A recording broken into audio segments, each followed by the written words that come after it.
At first glance, you might have thought it was a major catastrophe. Dozens of members of the SWAT team, Boca Police, and Fire Rescue armed outside of the Boca Raton Housing Authority Wednesday morning. They were handing out applications for Section 8 housing, and they got a larger turnout than they expected. Since early 2002, the U.S. dollar has lost about a third of its value against other major world currencies. Some market watchers see an even more precipitous drop in the dollar's future. One of those men, Peter Schiff. He's the founder and president of Euro-Pacific Capital and author of Crash Proof: How to Profit from the Coming Economic Collapse. Welcome. Thanks for having me. Strong words, economic collapse. What's collapsing and when's it going to happen? Why? Well, I think the dollar is going to collapse, and with it, basically the American standard of living and the way of life that we all are accustomed to. A year ago, Ben Bernanke, the head of the Fed, Hank Paulson, head of the Treasury, even the president said the subprime crisis was going to be contained. There are 9 million houses about underwater right now. That's not subprime, and experts say that that number could easily double. That 15 to 20 million houses could be underwater in a year or two. That's not contained. So, because there's been a lot of concern expressed here today on both sides of the aisle about the kind of financial trouble we're in, and there's no doubt about that. He's David Tice, founder and fund manager at David Tice and Associates, joining us from Dallas this morning. Hi, good morning there, David. Glad to be here. Well, before we get to your very certain predictions on recession, I do want to get your reaction to what's going on in the markets right now. What is really driving investors right now to sell, or is it just momentum selling going on? Well, we think there is a recognition, Betty, that there's been a train wreck right in front of our house and that they're carrying the bodies out. Here's what John Williams at shadowstats.com says about what's coming down the road.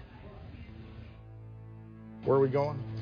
We have a severe recession ahead of us with even higher inflation than we're seeing now. It's going to be probably the worst business cycle seen since the Great Depression. 1929. The financial house of cards collapses, and the overinflated stock market plunges into a Great Depression. A financial panic grips the world. A bad situation here when OPEC says the reason for $105 or $106 a barrel oil is the falling value of the dollar, and you won't address that issue. Where do we go to find out who's right?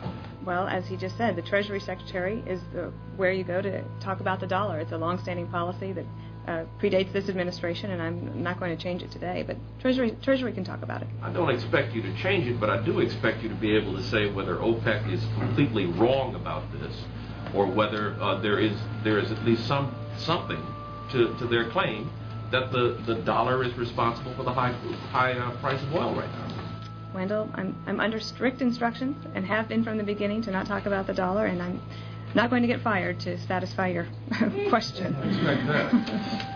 Kathleen. Chairman Bernanke, earlier you were asked a question about the value of the dollar, and you sort of deferred and said, that's the Treasury responsibility.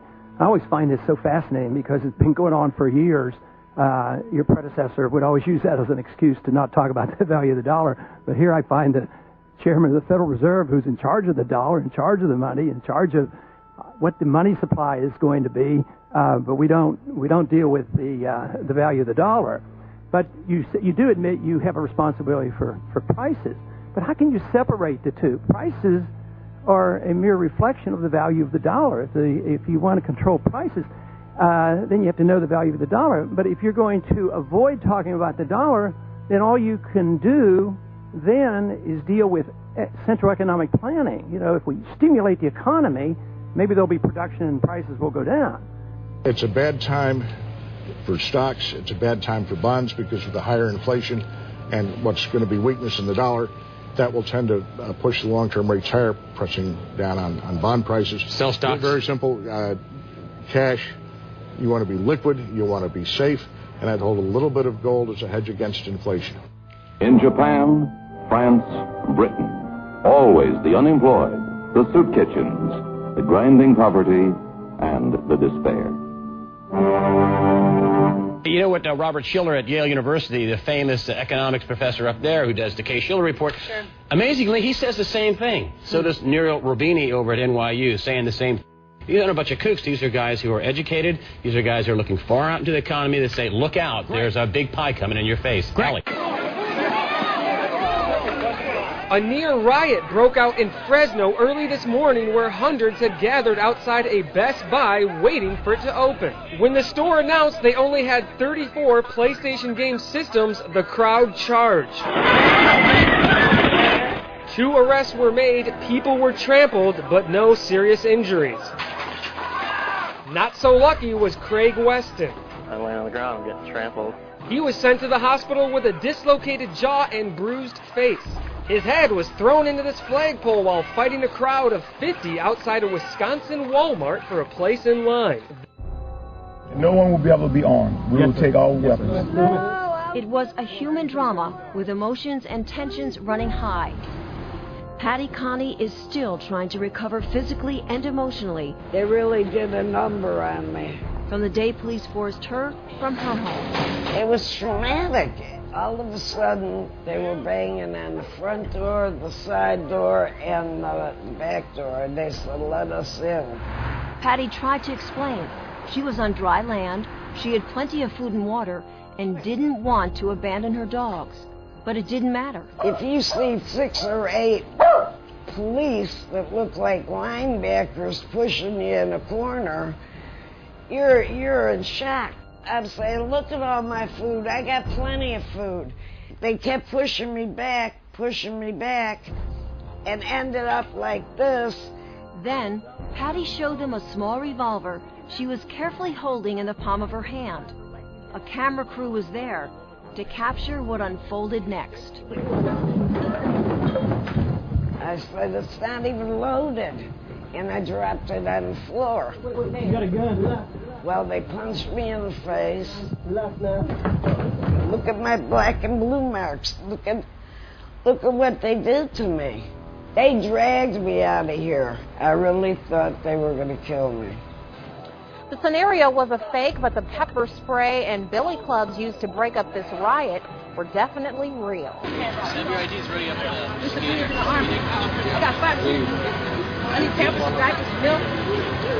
Okay, these guys have plastic handcuffs available.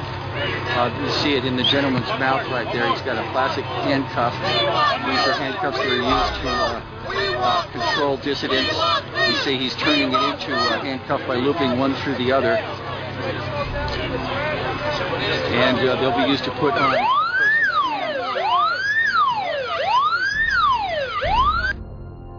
Do you have some way to quarter or corral these folks? Yeah, that's another great question. I've got to tell you that in an actual environment, we would work very, very closely with local government. Take a gander at this new piece of Army gear. It's new.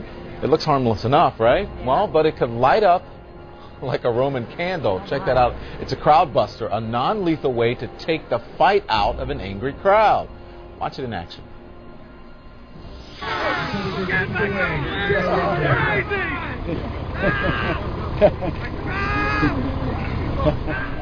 Okay, well, these are volunteers, we hope, and you and I call it a heat ray. The Army calls it an active denial system. Millimeter waves that make you feel like your skin is on fire. Wow. Yeah.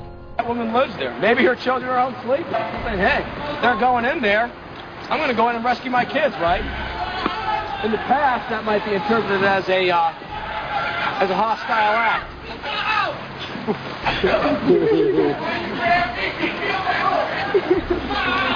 One of the technologies that makes you nauseous. In the past, in a situation like that, she might have been shot. In the future, we want to give our Marines non-lethal options where they can say, no, she's not armed, maybe threatening, but I don't want to kill her, or I don't want to kill him, or them.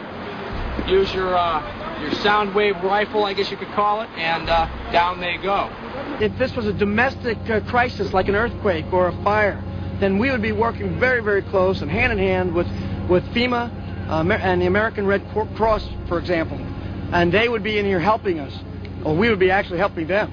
If we were doing this, let's say in a Somalia or a Bangladesh or some other foreign country that had invited us in, then certainly we would be working with other non-governmental organizations and private organizations, and certainly government organizations. Internationally, like the United Nations? Certainly. You bet. We would really be here to provide support to them.